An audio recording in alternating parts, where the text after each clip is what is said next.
Dominique, nous voilà à Ludovia. J'ai encore une question à te poser. J'ai une petite question, c'est pas 1000 €, mais pas loin. Est-ce que l'externalisation numérique des connaissances rend nos sociétés plus intelligentes?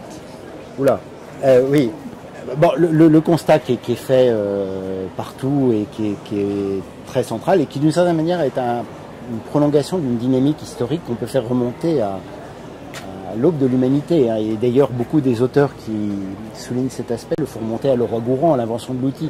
C'est-à-dire la fabrication de l'humanité, de l'humain, hein, au sens le plus, voilà, de l'espèce, de ce qui nous caractérise, c'est qu'on a constamment développé des capacités cognitives en déportant vers l'environnement nos savoirs. Hein. Et donc c'est l'outil, c'est le livre, et aujourd'hui c'est le numérique. Et donc finalement il y a une sorte de... un peu idiot de le dire comme ça, hein, mais dans lequel on allège notre mémoire interne au profit d'une mémoire externe qui va devenir le support d'activité, d'information, de prise de décision, et qui est ce déport constant.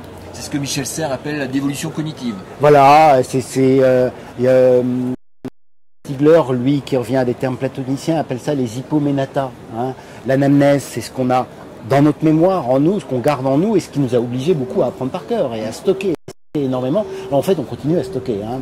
Mais d'une certaine manière, stocker qui maintenant on peut les mettre dans les hypoménata, donc ces sortes de mémoire externe. Alors tu es greffé de partout de ces mémoires. Ma mémoire, je ne peux rien faire. Hein, qui fait qu'au moment où tu vas avoir besoin de te saisir d'une information, et je dis bien information, j'ai pas connaissance, besoin d'une information, on va pouvoir y accéder, la solliciter, la mettre en œuvre de façon extrêmement pratique. Alors vraiment la transformation numérique, c'est cette idée que cette mémoire, elle est d'une accessibilité constante maintenant. Moi, je me rappelle de ces, puisqu'on discute tranquillement à Ludovia, de ces moments de repas de famille, une dispute à table et on va.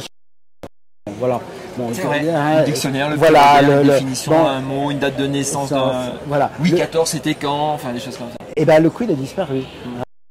C'est vraiment, il y a assez peu de substitutions dans le monde des technologies, de la connaissance et du savoir, mais là on a vraiment un outil qui a été qui a disparu de la circulation parce que on veut remplacer tout ça et que maintenant on accède à l'information de cette façon très très rapide. Alors évidemment ça engage une question qui est assez centrale, ce qui est de savoir si on déporte ces informations vers l'environnement, à quoi consacrons-nous la formation de notre propre anamnèse, de notre mémoire, de nos capacités cognitives.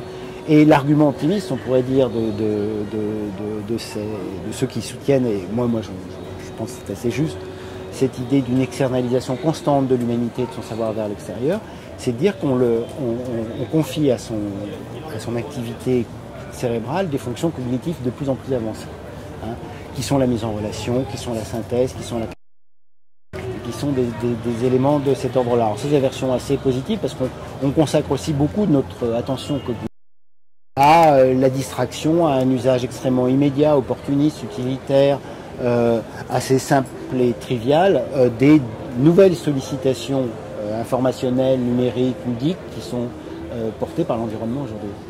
Je reviens à ma question, c'est est-ce que la société devient plus intelligente? Ben alors, parce qu'elle devient de plus en plus complexe. Oui. Plus en plus de bidules, de machins, de trucs.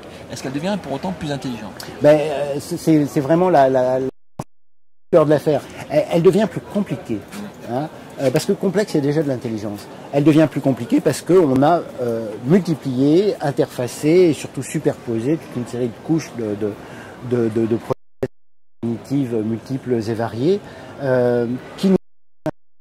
Alors on sait bien que la connaissance, l'appropriation, c'est pas simplement l'information presse-bouton qui est utilisée, manipulée dans un contexte extrêmement simple et trivial dans lequel on est complètement guidé en fait par les nouveaux artefacts numériques. En produire de la connaissance qui soit intelligente, qui nous fasse prendre conscience d'une situation complexe de l'individu, de l'humain dans des mondes, dans des environnements de plus en plus. Ça demande aussi, et on va conversation précédente sur Wikipédia, ça demande aussi des procédures, ça demande aussi qu'on intègre aussi des règles d'acquisition du savoir et de la connaissance qui permettent de mener ces activités plus subtiles, plus fortes et on dira plus intelligentes. Alors, puisqu'on est à Ludovia, si je ramène ça à l'échelle de la classe, comment avec le numérique je peux rendre mes étudiants, mes élèves plus intelligents? Moi, je suis pas spécialiste du domaine. Moi, je renvoie toujours, d'abord parce que ce qui est fascinant à Ludovia, c'est de voir la diversité des expériences. Donc, en fait, il faut être très, très à l'écoute de cette diversité du terrain. Moi, la chose qui me paraît très centrale, c'est que si on met de côté, mais ce qu'il ne faut pas complètement mettre de côté, et je pense d'ailleurs que cette opposition est assez factice, l'idée que on transmet uniquement la transmission des connaissances, on fait reposer désormais sur l'enseignant des activités pédagogiques, procédurales, de plus en plus fortes. Et donc on donne une autonomie pédagogique de plus en plus forte aux enseignants pour que qui en eux-mêmes ne font strictement rien dans la classe, soit utilisent des dispositifs, des exercices, des activités collaboratives, des manières de transférer le savoir d'une classe vers une autre, d'une classe vers Internet, d'Internet vers la classe, etc., qui soient, elles, profitables et enrichissantes pour les étudiants. C'est là qu'il y a un enjeu un petit peu délicat et qui nous rend un peu frappé par ça, et je suis toujours un peu gêné de le dire, ça peut avoir un côté un peu libéral qui n'est pas du tout ma tasse de thé, mais c'est de dire que ça renvoie quand même une partie de la responsabilité vers ce que nous en faisons. C'est-à-dire que les outils sont là, il faut les critiquer par certains de leurs aspects, mais les outils sont là dans nos usages et dans nos pratiques et dans les dispositifs dans lesquels nous nous engageons. Est-ce qu'on est à la mesure des nouvelles ressources qui nous sont offertes par ces outils? Est-ce que finalement, dans les pratiques et les utilisations que nous faisons des dispositifs numériques, on n'est pas très en deçà des potentialités qui nous ouvrent. Et c'est toujours très frappant de voir que sur plein d'aspects, on a des situations dans lesquelles on trouve sur Internet toute la musique et toute la cinématographie du monde, et quels sont les films et les vidéos qui sont les plus lus, les plus écoutés ou les plus vus. C'est toujours les mêmes qui sont celles du hit parade, etc. C'est-à-dire que dans nos pratiques, les possibilités nous sont offertes d'avoir une véritable diversité des styles de vie, des manières de les mettre en pratique. La réalité, c'est que parfois on n'est pas à la hauteur de ces nouvelles promesses. L'année dernière à l'école d'été au CNRS, tu m'avais cité un chiffre qui m'a marqué, mais j'ai plus exactement le chiffre. 95% des navigations en Internet se font sur 5% des contenus. Voilà. Oui. Donc, bon, mais alors ça c'est aussi le travail que font les algorithmes. Je ne vais pas mettre que l'individu dans le dispositif. C'est que les algorithmes rendent visible et appellent à notre attention un nombre extrêmement... Alors, c'est toujours là le paradoxe. Il est restreint dans une mer, dans un océan d'informations. Donc il a l'air restreint, en fait, il est très abondant, mais il va concentrer l'ensemble de l'attention sur finalement des choses qui sont relativement périmétrées dans la diversité des choix qu'elles peuvent nous offrir. Et ça, c'est un effet de focalisation, c'est un effet aussi que la société exerce sur elle-même, c'est-à-dire que si je te dis que j'ai vu ça, tu vas aller voir ça, etc. Et donc, par mimétisme, par imitation, par contamination, par les effets de la socialité pure, d'une certaine manière, nous nous intéressons à des choses qui nous permettent d'entrer en communication avec les autres, et puis on se rend compte à la fin de compte que tout le monde est en train de s'intéresser aux mêmes choses, et que du coup on est tous en train de regarder les mêmes vidéos, les mêmes séries américaines, d'écouter les mêmes musiques, alors que si on cherchait bien, on explorait beaucoup plus le web. Et alors peut-être que là c'est une fonction assez centrale d'un message. C'est que si on veut aussi rendre les sociétés plus intelligentes et plus diverses, il faut toujours faire une sorte d'effort sur soi et d'effort dans les situations pédagogiques vers l'exploration et la sortie des cadres qui nous sont imposés, donnés, ou qui sont et qui maintenant deviennent avec une sorte de présence immédiate, quasi naturelle. On a l'impression que ça nous vient naturellement, que les choses sont là.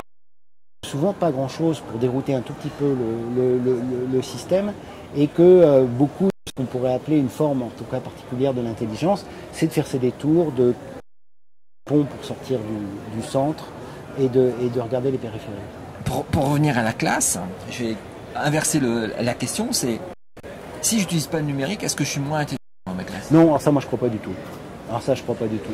Et je crois qu'il faut toujours être très méfiant vis-à-vis de l'incroyable discours normalisateur que peuvent avoir les promoteurs des technologies. Il ne faut pas oublier qu'il y a un énorme marché qui est derrière.